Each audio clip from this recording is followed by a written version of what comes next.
ये लगातार हम 15 दिन के लिए आंकड़ों का कंपैरिजन है, क्या आप भूल गए सीरीज है, और एक सीरीज है सर कोरोना अभी गया नहीं है। इसके हमने सर छोटे छोटे ये काफी सारे बना लिए हैं, तो आगे अगर अनुमति हो तो 15 दिन इसको लगातार इस तरीके से 2 अखबारों में ही मेजरली चला दें सर, ये छोटे वाले एड्स। तो बाकी जो बड़े होंगे वो सभी में वैसे देख लेंगे, पर ये जो 2 बड़े अखबारों में ये पोस्ट कार्ड साइज के चलाने की, और बाकी सर पोस्टर्स और पैम्पलेट्स जो है घर घर वितरण का भी काफी ठीक काम हो रहा है। जैसे जयपुर में भी इस मामले में काफी अच्छा हुआ है सर। सभी पीआरओ खास करके जो संभागीय मुख्यालयों से जो हमारी पीआर सर्विस के ऑफिसर से हमने बात करी है सर, और वापस उनको एकदम जो पहले की स्थिति में गियर अप थे उस तरीके से गियर अप करने के लिए उनसे उनको तैयार किया है सर।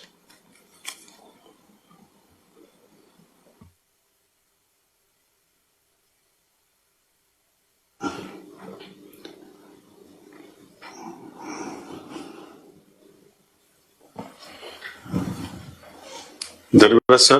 वैसे तो सारी बातें हो चुकी हैं, लेकिन 2-3 चीजें जो जरूरी है और सब कुछ निकल के जो निष्कर्ष आया है वो सबसे बड़ा कोरोना जो कोविड की जो गाइडलाइंस उनका पालन करना, और दूसरा वैक्सीनेशन को अधिक से अधिक कैसे हम इसको बढ़ाएं। तो इसके लिए तो मैं तो एक तो सबसे पहले अपील ही करना चाहूंगा सभी लोगों से कि अधिक से अधिक वैक्सीनेशन के लिए सारी जो हमारे सरकारी विभाग हैं, एनजीओस हैं, सामाजिक संस्थान हैं, या और भी जो डिपार्टमेंट्स हैं, वो अपने यहाँ काम करने वाले लोगों के लिए, दूसरे प्राइवेट सेक्टर के लोगों से भी मैं अपील करना चाहूंगा कि वो अधिक से अधिक लोगों को वैक्सीनेशन के लिए प्रेरित करें। 2 चीज मैं जरूर कहना चाहूंगा सर कि जो रेस्टोरेंट्स होटल्स की बात है जो आई है कि ये जो है टाइमिंग्स और जो है उसमें बैंक्वेट हॉल में और ये शादियां ना हो, मैं भी इस बात से सहमत हूं। केवल रूम डाइनिंग जो होटल्स हैं उसमें रूम डाइनिंग ही अलाउ किया जाए। जो रेस्टोरेंट्स में जो खाना सर्व होता है वहां मैं खुद देखा है, अभी भी मैं एक जगह जाके आया था तो वहां इतनी भीड़ रहती है और ना तो सोशल डिस्टेंसिंग का उन रेस्टोरेंट्स के या होटल्स के जो डाइनिंग हॉल हैं या उनमें पालन होता ही नहीं है। तो अगर केवल रूम डाइनिंग ही जो वहां रहते हैं रूम में, उनके लिए केवल रूम डाइनिंग अलाउ की जाए। रेस्टोरेंट मेरा ये मानना है कि आने वाले कुछ समय के लिए 15-20 दिन के लिए जहां की बहुत ज्यादा गैदरिंग होती है, ढाबे हैं, इनको थोड़ा सा स्ट्रिक्ट किया जाना चाहिए। तीसरा जो स्कूल्स का मामला है, अभी मैं देख रहा था और सारा स्कूल्स की जो मैं लाइव भी देख रहा था तो राय आ रही थी कि 8वीं के स्कूल्स तक जो है बंद कर देना चाहिए। लोग मैं लाइव पर देख रहा था अभी, तो उस रूप में सर मेरा ये विचार मतलब मेरा एक सुझाव है कि 8वीं का हमें डिसीजन लेना चाहिए बच्चों को वैसे ही प्रमोट करने का, जो वर्क बुक के आधार पर जो परीक्षा चल रही है बजाय एग्जामिनेशन कराने के, हमें इस पर भी विचार करना चाहिए। क्योंकि एक जो प्रवृत्ति आई है कि जब से कोचिंग स्कूल्स कॉलेजेस को खोला है और मोबिलिटी जो है 18 से 35 साल 45 साल वाले लोगों की ज्यादा होती है घूमने की फिरने की, तो उसमें अब भारत सरकार की गाइडलाइंस है कि उनको तो वैक्सीनेशन लगा नहीं रहे, जबकि हमारा ये मानना है कि 18 से लेकर के 45 से 50 साल वाले को पहले वैक्सीनेशन करना चाहिए जिससे कि वो दूसरे को प्रभावित ना करें। तो मैं तो कहना चाहूंगा सर आपकी तरफ से प्रधानमंत्री जी को भी, उनको भी केंद्र सरकार को एक पत्र जाना चाहिए कि अब समय आ गया है, मोबिलिटी बहुत ज्यादा बढ़ रही है, तो 18 वर्ष से ऊपर वालों को भी वैक्सीनेशन होना चाहिए। और एक जो बिल्कुल सही है कि शादी विवाह समारोह ओपन में ही अलाउ करने चाहिए और रेस्ट्रिक्टेड नंबर्स के साथ। टोटली जो बैंक्वेट हॉल की शादियां विवाह हैं, जो बैंक्वेट हॉल के अंदर या हॉल के अंदर जो खाने का सर्व करते हैं, वो तो टोटली बंद कर देना चाहिए। ये मेरा सजेशन है। लास्ट में मैं यही कहना चाहूंगा सर कि राजस्थान में जिस तरह से हम आपके नेतृत्व में काम चल रहा है, ये सफल जब ही हो पाएगा जब जनता का और सभी लोगों का सहयोग मिलेगा। मैं भी अंत में सभी लोगों को जो लाइव देख रहे हैं उनसे अपील करना चाहूंगा कि वैक्सीनेशन अधिक से अधिक कराएं। धन्यवाद। रघु शर्मा जी, स्वास्थ्य मंत्री जी।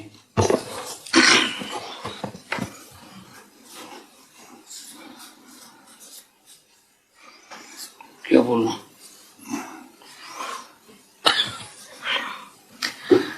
सर पिछली बार जब यही समय था, जो भी एसओपी हम निकालते थे लोग उस एसओपी की पालना करते थे, प्रशासन भी करवाता था। अब हमने निकाली एसओपी तो, लेकिन उनकी पालना तो हो नहीं रही, पब्लिक के द्वारा भी नहीं हो रही है, और थोड़ा प्रशासन भी लंबे समय से इस काम में लगा हुआ था, तो वो भी थोड़ा सा ढिलाई है अभी। सबसे जरूरी चीज है कारणों को खोजना भी। अभी एक कारण ये आया कि जिन पड़ोसी राज्यों में ज्यादा पॉजिटिव केसेस हैं वहां के लोगों का आरटीपीसीआर टेस्ट हमने अनिवार्य किया है। एक कारण पता चला ये तो, लेकिन और कौन से कारण हैं जिनकी वजह से ज्यादा स्प्रेड हो रहा है, उन पे भी थोड़ा फोकस करने की जरूरत है। दूसरा, हमारे कुछ जिले ऐसे हैं जहां ज्यादा पॉजिटिव केसेस आए हैं, तो वहां से भी अगर दूसरे जिलों में लोग जाएंगे तो भी संक्रमण बढ़ सकता है। तो जो पहले हमने किया था पिछले साल भी, इसको डिस्करेज करने का कि 15 दिन कम से कम राजस्थान में उन जिलों में लोग नहीं जाएं जहां ज्यादा पॉजिटिव केसेस हैं। वैक्सीनेशन का तो जैसा सभी लोगों ने कहा कि अब डरने की कोई जरूरत नहीं, कोई साइड इफेक्ट नहीं है। तो मैं भी अपील करना चाहूंगा कि 45 साल से ऊपर के जितने भी हमारे लोग हैं उनको आगे आके वैक्सीनेट कराना चाहिए अपने आप को। मेन चीज ये है कि सख्ती, और सख्ती हमको करनी पड़ेगी। जब तक हम सख्ती नहीं करेंगे तब तक ये संक्रमण रुकने वाला नहीं है। 15 दिन की सख्ती से अगर ये चेन को हम ब्रेक कर सकते हैं तो हमको सख्ती करनी चाहिए। सख्ती में एसओपी तो अच्छी निकलती है। आज जो सुझाव हमारे प्रमुख शासन सचिव ने दिए हैं वो भी अच्छे हैं, लेकिन सवाल ये है कि उनका कड़ाई से पालना उनकी सुनिश्चित कैसे हो, उस पे अभी एक सुझाव आया कि रेस्टोरेंट खुले में होने चाहिए।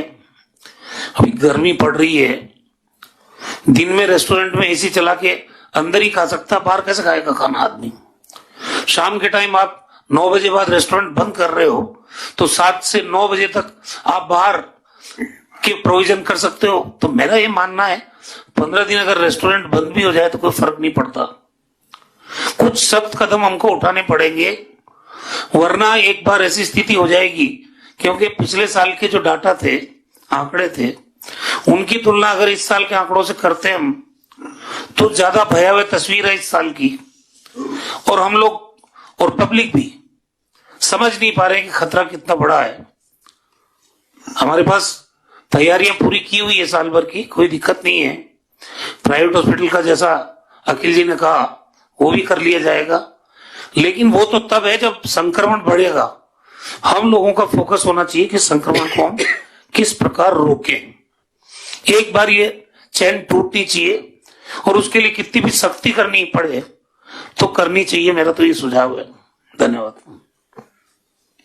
अच्छा सुझाव आपका।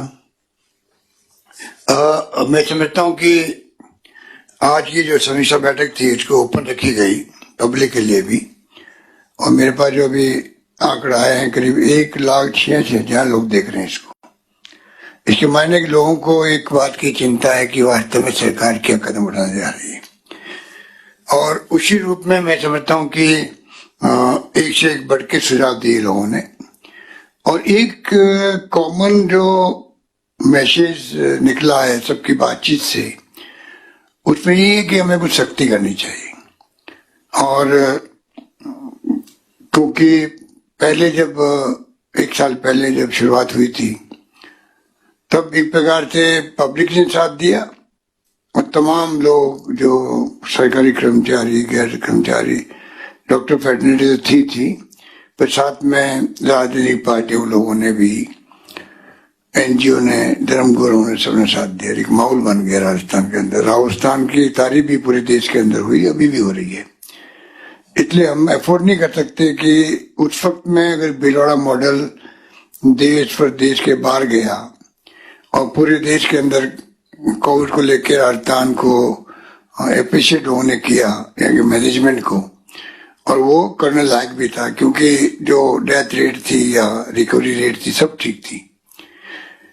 और आरटीपीसीआर टेस्ट भी एकमात्र राजस्थान, तमिलनाडु थे जिसने आरटीपीसीआर टेस्ट किए, जो कि पूरे विश्व के अंदर सबसे क्रेडिबल टेस्ट है।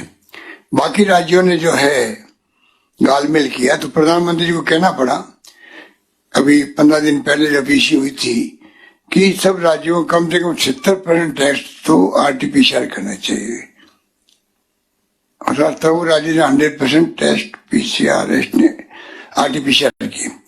तो मैं जो कहना चाह रहा था कि ये तमाम बातें तो हो गई, उस वक्त क्वारंटाइन सेंटर बन गए, 1 लाख बेड चिन्हित कर लिए हम लोगों ने, पता नहीं महामारी क्या रूप लेगी, ऑक्सीजन सिलेंडर या ऑक्सीजन के जनरेशन करने के इंतजाम या ऑक्सीजन की पाइपलाइन, वो भी सब तैयारी हो गई, वेंटिलेटर तैयार हो गए, मेरे ख्याल में कोई कमी नहीं रही।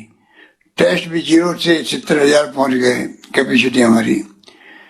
अब जो माहौल बना है उसमें मैं समझता हूँ जब तक कुछ ऐसे कदम नहीं उठाएं कि जिससे लोगों को झटका लगे, वास्तव में जरूरी है ये जो प्रोटोकॉल दिया गया सरकार द्वारा, इसमें केंद्र को भी आगे आना चाहिए। जब केंद्र सरकार को मालूम है कि पिछली बार करीब 7-8 बार पीसी की होगी पूरे देश के अंदर, और एसओपी जारी होती थी केंद्र से। अभय कुमार जी बताएंगे कि अब जो कल आपकी कैबिनेट सेक्रेटरी ने पीसी करी है, वो एक प्रकार एसओपी के रूप में या एडवाइजरी के रूप में है, या वो एसओपी जारी करेंगे? अभी कोई ऐसी कोई अप्रोच नहीं उनकी। मेरे ख्याल से अभी कोई निर्देश जारी नहीं होंगे सर। पर मेरे ख्याल से पूरे मुल्क में जब एक बार एक ऐसा माहौल बन गया है कि महाराष्ट्र में तो सबके सामने है, बाकी राज्यों में फैल रहा है, तो एक डिसिप्लिन लाने के लिए जरूरी है कि एक प्रकार से केंद्र सरकार खुद एसओपी जारी करे। एक तो मेरा मानना ये, और हमें मांग भी करनी चाहिए उनसे, उसका इम्पैक्ट पड़ेगा। क्योंकि पब्लिक ये देखिए, वो तो उनकी भी गलती नहीं है। 1 साल तक आदमी देखते देखते फिर वो एक कॉन्फिडेंस अलग आ जाता है और वो भय मिट जाता है। अब वैक्सीनेशन हो रहा है, अच्छी बात है, वैक्सीनेशन को इसमें कोई दोहराई नहीं, हमें पूरी ताकत से करना चाहिए। जब आपने शुरू किया तो कंट्री में नंबर 1 रहे आप अभी तक भी, अब मेरे ख्याल से नंबर 1 पे नहीं होंगे। महाराष्ट्र से आगे हो गया कोई बहुत बड़ी बात नहीं, परंतु पूरे देश के अंदर हम लोग नंबर 1 पे या नंबर 1 के आसपास थे, अभी भी नंबर 1 पे रहे, ये हमारा प्रयास होना चाहिए। वैक्सीनेशन और वैक्सीन वास्तव में जरूरी है, लोग समझ नहीं पा रहे। अगर वैक्सीन लगा लेते हो आप, हो सकता है उसके बाद में आपको पॉजिटिव आ जाए, पर कम से कम जान बच जाती है। वो तो व्यवस्था वैक्सीन कर ही देता आपकी। जो एक्सपर्ट की राय है उसके हिसाब से अगर आप वैक्सीनेशन करवा लेते हो, उसके बाद में आप हो सकता है कि आप पॉजिटिव आ जाओ, इसीलिए कहा जाता है कि वैक्सीन लेने के बाद में आप मास्क लगाओ, और मान लीजिए उसके बावजूद भी आप आ गए, तो ये कम से कम लोगों की धारणा है और एक्सपर्ट की राय है कि उस तरह सीरियसनेस नहीं होगा आपका कोविड जो पहले फेज में हुआ था। तो ये बहुत बड़ी उपलब्धि है। ये तो साइंटिस्टों ने बहुत कम समय में ये वैक्सीन इजाद करी, कोई कम बात नहीं है। लोग कहते हैं 4-5 साल लगते हैं वैक्सीन बनाने के अंदर। इस बार साल भर के प्रयास में वैक्सीन आई है दुनिया के अंदर, सब मुल्कों के अंदर, कि पूरी दुनिया में एक साथ में ये कोरोना और कोविड-19 आ गया था। इसलिए आज मैं कहना चाहूंगा कि मैं तो लगातार मेरे ट्विटर हैंडल से देता रहता हूँ, फेसबुक पे भी डालता रहता हूँ, कोई न कोई जो जानकारी मिलती है देश विदेश की, मैं लगातार संपर्क रखता हूँ लोगों से भी, कि जिससे कि लोग एजुकेट हो सके। आज जो सब लोग जुड़े हुए, मैं सबसे अपील करना चाहूंगा कि आप लोग सब जो है वैक्सीनेशन के लिए भी, और जो प्रोटोकॉल बना हुआ आपका ये इसका कोविड का, इसको बहुत सीरियस लेना चाहिए। क्योंकि मास्क जो है वो वैक्सीन की तरह इम्पोर्टेंट है, बल्कि कुछ लोग तो कहते हैं वैक्सीन से ज्यादा इम्पोर्टेंट मास्क होता है। तो मास्क, सोशल डिस्टेंसिंग और हाथ धोना बार बार, ये कोई कम प्रोटोकॉल नहीं है। इसकी पालना करने के लिए हमें वापस माहौल बनाने में आप सबको इमदाद मदद करनी चाहिए। और क्या प्रोटोकॉल बनता है वो भी हम लोग आजकल में तय करेंगे आपस में बात करके केंद्र से भी, कि केंद्र के कोई विचार बना है क्या या बनेगा। तो मैं समझता हूँ आज या कल तक अपन कोई अगर एसओपी जारी करना चाहेंगे राजस्थान में, केंद्र करेगा तो सबसे सुंदर, अगर नहीं करेगा तो हमें मजबूर होकर हमें अपनी एसओपी जारी करनी पड़ेगी, तो वो भी करेंगे। लास्ट में मैं हमारे नेता साहब को, महेंद्र सुनील जी को कहना चाहूंगा कि अब जो बातें हमने सुनी है उस हिसाब से आप समझोगे, आप नए सिरे से पूरा प्लानिंग करना आपको। अभी जो आपने ब्रीफ किया है वो आपकी प्रोडक्ट हो रही है, वो नहीं चलेगी। अब आप क्या, एक तो वैक्सीनेशन के लिए एग्रेसिव होकर आप कैंपेन कर रहे हैं, और ये प्रोटोकॉल की बात है, क्योंकि जो आंकड़े आपके सामने हैं तो आप वो फिगर दे सकते हैं पब्लिक के सामने होर्डिंग्स के अंदर, कंपेयर करते हुए कि पिछले साल इन दिनों में या अभी के आज तारीख में 10 दिन पहले 20 दिन पहले में क्या फर्क है, किस गति से 2000 दिन का आपने कहा था, कितने दिन का था? हमारा सर 2000 से भी ऊपर दिनों का हो गया। 2000 दिन 2500 दिनों का हो गया सर। 2500 दिन का मतलब हो गया कितने साल हो गए सर? 2500 दिन हो गए सर, 7 साल सर। तो 8 साल डबल रेट से आप वापस आ गए हो 200 दिन, 224 दिन। तो इसका मतलब आप समझ जाइए कि कितनी स्थिति बिगड़ती जा रही है, कितनी चिंताजनक स्थिति है। आप कुछ सोच सकते हो, सब सोच सकते हैं। तो हमारी जो टीम बैठी हुई डॉक्टरों की, वो लगातार जब कभी बुलाते हैं शॉर्ट नोटिस पे भी, तो बाकायदा आके वो अपना कॉन्ट्रीब्यूशन देते हैं। मैं उनका शुक्रिया अदा करता हूँ और उम्मीद करता हूँ कि राजस्थान में हम लोग जो है नए सिरे से लोगों का आह्वान करेंगे, लोगों को समझाएंगे, और मुझे उम्मीद है कि हम लोग कामयाब होंगे और कोरोना को आखिर में, कोरोना जंग में आखिर विजय राजस्थान की होगी, क्योंकि रेस्पॉन्स भी अच्छा रहा है और लोग जो है उसको पसंद भी किया, इस जो ओपन किया हमने उसको।